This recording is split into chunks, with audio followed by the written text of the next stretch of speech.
Hello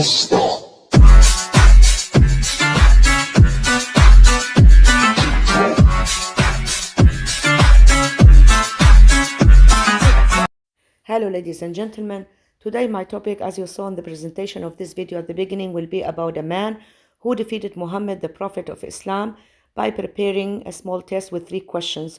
And what were these questions and what was his fate by exposing Muhammad's lies. So the video, as I mentioned, will be including 3 parts. The first part, who he was; the second part, what were his questions; and the third part, what was his fate by exposing Muhammad's lies. So let us start with the first part to know who he was. Al-Nathar ibn al-Harith bin Khalda was an intellectual of his time among the Qurayshis. He toured the lands of the Romans, the Persians, and Najran, learning their sciences and knowing their myths, stories, and history. Ibn Hisham says in his biography that he visited al-Hira and learned from it the hadiths of the Persian kings and the hadiths of Rustum and Isfandiyar. The British Orientalist, the great David Samuel Margoliouth, said in his book Mohammed and the Rise of Islam that al-Nathar bought books from the Greeks, Romans, and Arab of al-Hira and studied them. On the other hand, there's Muhammad, the eloquent and articulate demagogue with a political inclination who aspires to absolute power and to dominate the necks of Arabs and non-Arabs. Consider this phrase that Muhammad said to his uncle Abu Talib when some of Quraysh leaders went to him, asking him to restrain his nephew and put an end to his disdain for their gods.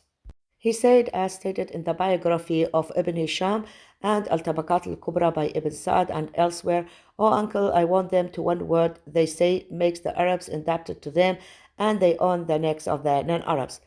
The word that Muhammad wanted was the word, "There is no God but Allah, and Muhammad is the messenger of Allah." It means if they accepted his leadership and believed in his prophecy, he would make the entire Arabian Peninsula, in addition to the Persian lands, subject to them. Are these the words of a prophet, or are they the words of a man with a political inclination with a dream of power? In fact, the brilliant British Orientalist Margoliouth was the first to classify Muhammad as a politician, and even saw him as a politician who was skilled in choosing the right person to follow him for the right task, who knew how to seize opportunities and was aware of the weaknesses of the Arabs and other qualities worthy of a politician, while he saw him as lacking all the qualities worthy of a prophet, especially on the moral side. We can say that Muhammad was a first-class demagogue, and demagogy was a way to achieve his political goals of establishing a state under his sovereignty by claiming prophethood and arousing the lower instincts by claiming that whoever believes in him will be awaited by the gardens of Eden, in which there are beautiful women, between brackets, nymphs, immortal young men, rivers of wines and honey, and nearby harvests of grapes and pomegranates, and the flesh of any bird they desire. At the same time, he uses the methods of intimidation and threats against those who deny his prophecy, treating them with a sadistic, barbecuing God who roasts the deniers and restores their skins to roast them again, and so on forever and ever.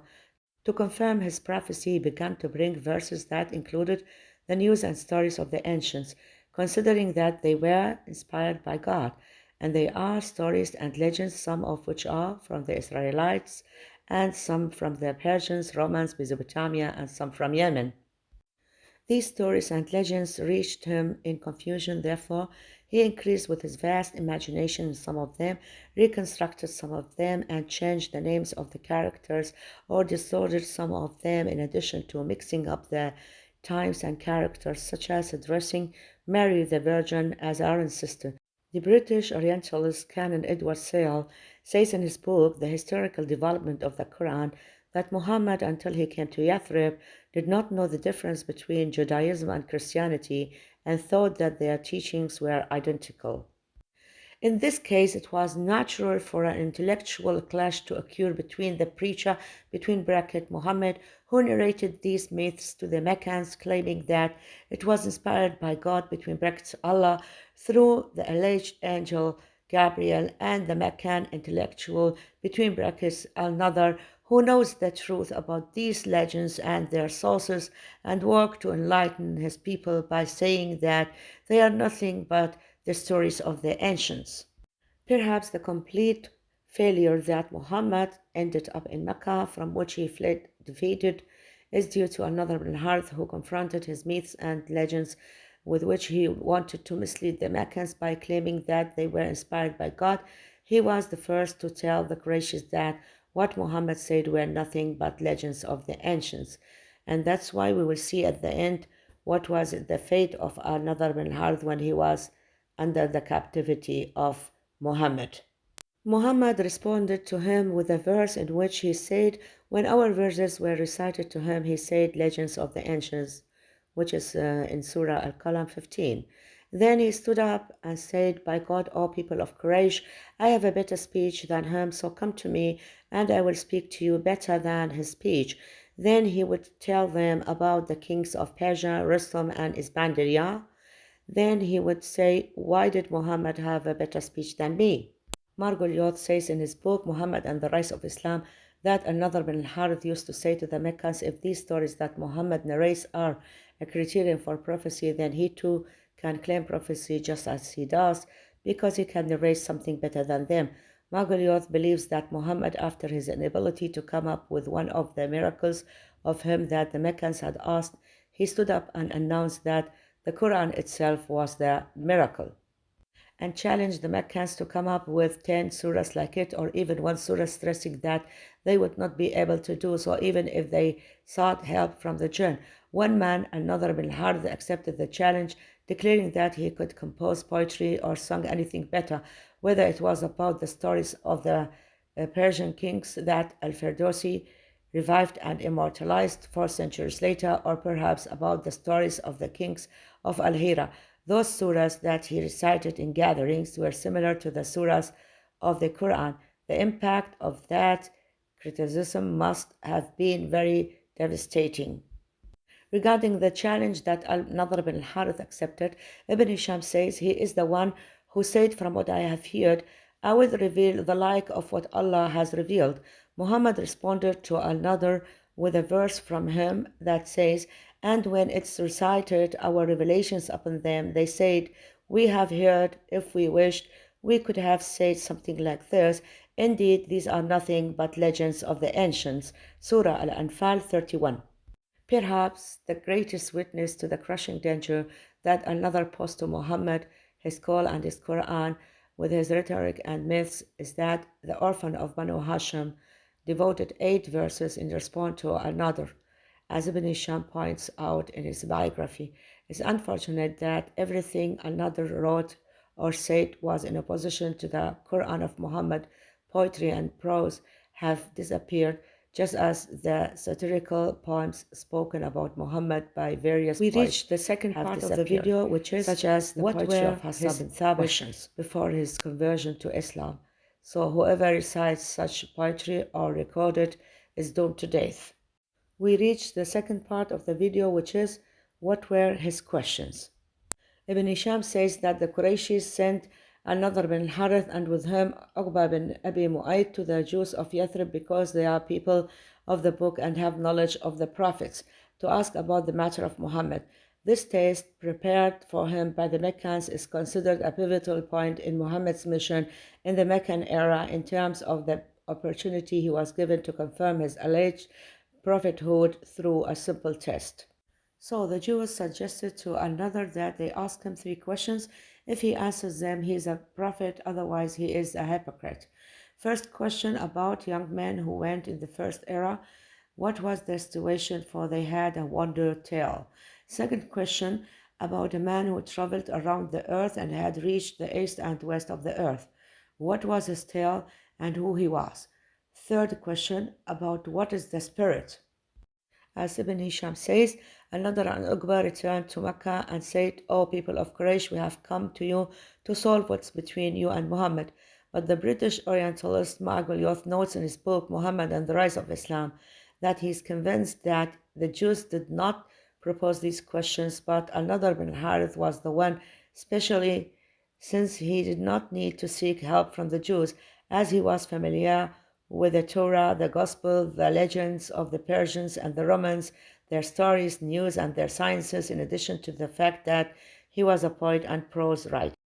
Whatever the case is, the consequences of these questions were devastating to Muhammad, who asked the Meccans to give him time until the next day to bring them answers. The next day came and went without Muhammad fulfilling his promise, and the days began to pass, and he was unable to get out of his inability, and he was saddened by the rumors that filled Mecca that he was just a chatterbox. And what saddened him most, as the biography books say, was the saying of a woman from the Quraysh says that devil slowed him down, reinforced among the Meccans what they thought was that an inquisitor was teaching Muhammad those legends and stories. The Aleppo biography indicates that rumors were circulating about a Jew from Al-Yamama named Al-Rahman, that he was the inductrator. After 15 days, which were sufficient for him to contact those who were able to help him, Muhammad appeared with verses containing his answers to the questions that were put to him, and before addressing them, we would do well to stop and see the flimsy excuses that he presented to justify that delay, and they are two naive excuses. The first, because he did not say Allah's willing when he promised the Meccan a response the next day. This justification came in the form of a verse in Surah Al-Kahf 23. And do not say of anything, indeed I will do that tomorrow. The second is a hadith of his narrated by Abu Huraira, in which he says that Gabriel told him that the reason for his interruption in those days was because there was a dog, or rather a puppy, belonging to Al-Hasan and Al-Hussein in his house, and that angels do not enter a house in which there is a dog. As for the answers, they came to expose the inability and ignorance of Muhammad's God, which is Allah. According to the conviction of Margoliouth, and Nathar was the one who prepared the questions. He took the fictional Christian story of men of the cave as an answer. In the question related to the people of the cave, Margoliouth points out that Muhammad made a mistake in the number of sleepers. Then he says at the end of the verse, Allah knows best their number. Indeed, look at the verse that he claims that his God sent to him. They will say there were 3, and the 4th of them being their dog, and they will say there were 5, and the 6th of them being their dog, guessing at the unseen, and they will say there were 7, and the 8th of them was their dog. Say, my Lord is most knowing of their number, etc., until the end in Surah Al-Kahf 22. So the God of Muhammad, Allah, does not know the correct number, whether 3, 5, or 7. Oh my God, Muhammad is confused and does not know the correct number. And what's funny is that he says to Muhammad in the same verse, say, my Lord knows best their number. Well, if he knows best their number, then why doesn't he tell him their number directly without twisting and turning around? Why this confusion and ignorance? Maybe 3, 5, or 7. This means that after 15 days, Muhammad did not come with that decisive answer, and that the one who helped him to answer had provided him with confusing information. Unfortunately for Muhammad, he died without knowing that the story of the people of the cave was a fictional story written by a Byzantine Christian cleric in the 6th century as an educational and preaching story. It spread throughout large parts of Europe, and from there it came to the Near East with merchants and others. It's ironic that the God of Muhammad, Allah, narrates in his Quran a fictional story written by the Christian cleric Gregory Zatawa as if it were a true historical story from the stories of previous nations, without indicating that it is a figment of imagination. We come to Muhammad's answer to the second question of the Qurayshis about who the wandering man who reached the east and west of the earth was. The answer to it was more vague and loose than the first answer. The verse of the Muhammad's God, Allah, says, they will ask you, O Prophet, about Dhul Qarnayn. Say, I will relate to you something of his narrative. Surely we established him in the land and gave him the means of all things.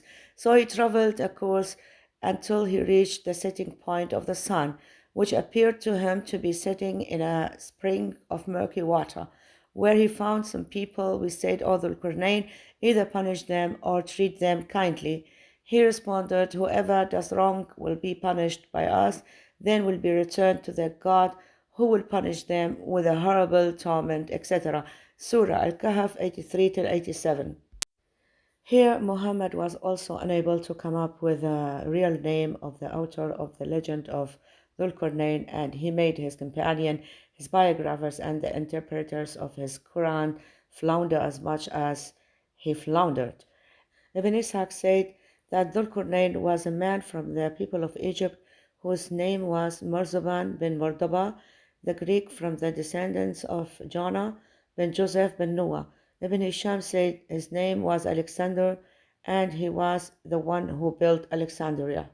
Ibn Hisham says in his biography that Ali ibn Abi Talib, when he was asked who Dhul Qarnayn was, said he was a sincere servant of God and he advised him. He called his people to God and they struck him on the horn, so he died. So God revived him, so he called his people to God and they struck him on the horn and he died, so he was called Dhul Qarnayn. Isn't all this confusion evidence that this Muhammad's verse did not bring any significant benefit and failed to answer the question that was posed to him?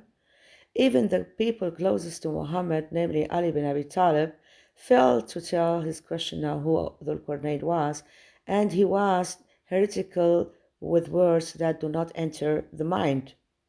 As for the third question, which was, what's the spirit?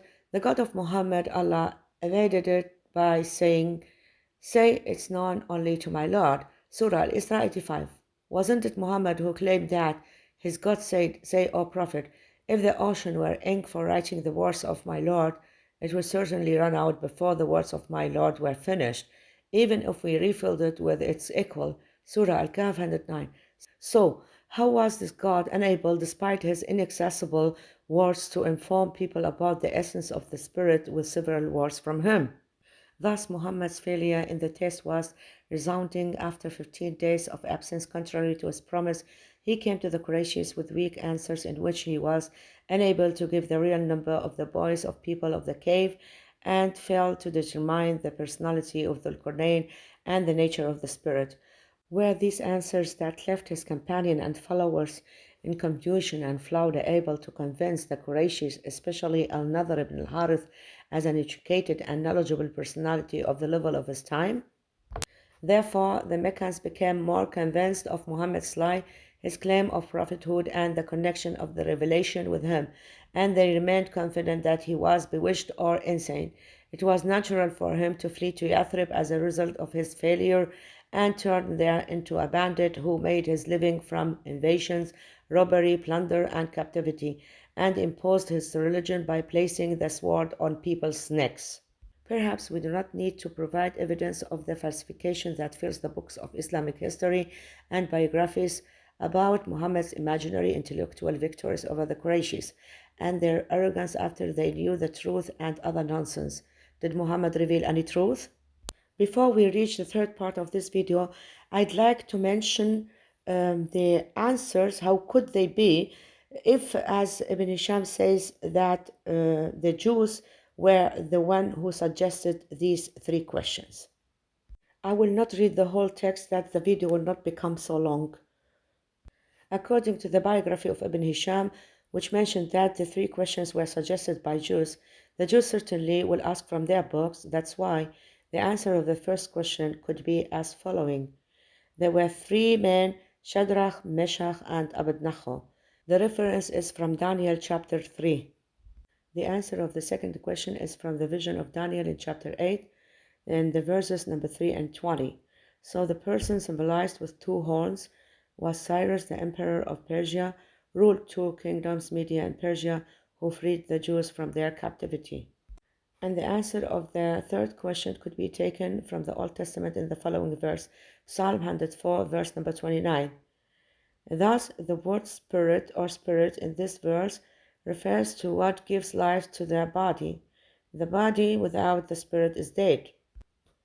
Spirit also means life strength, as we read in the following verses from the Holy Bible, Genesis 6:17, Genesis 7:15, and 7:22. Thus, spirit is an invisible strength, between brackets, the spark of life that gives life to all creatures. We reached the third part, which is what was his fate by exposing Muhammad's lies. In the Battle of Badr, which Muslims describe as major and which erupted as a result of Muhammad blocking the road to Abu Sufyan's caravan coming from the Levant. Another bin Harith was captured among the 70 of the Meccans. Muhammad ordered the release of the prisoners in exchange for a financial ransom and stipulated that the poor prisoners' ransom be the education of 10 of the Yathribis writing.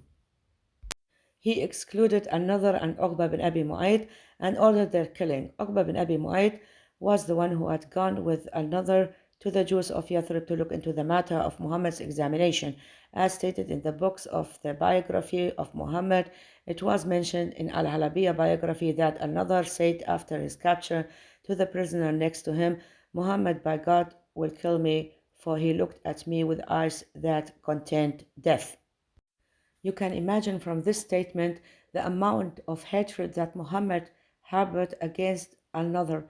And when Ali bin Abi Talib, between brackets, the murderer who was entrusted with killing missions, ordered the killing of another, Al-Mikdad said to him that another is my prisoner because he was the one who captured him and tried to prevent his killing. So Muhammad silenced him and said, he used to say in the book of Allah what he says.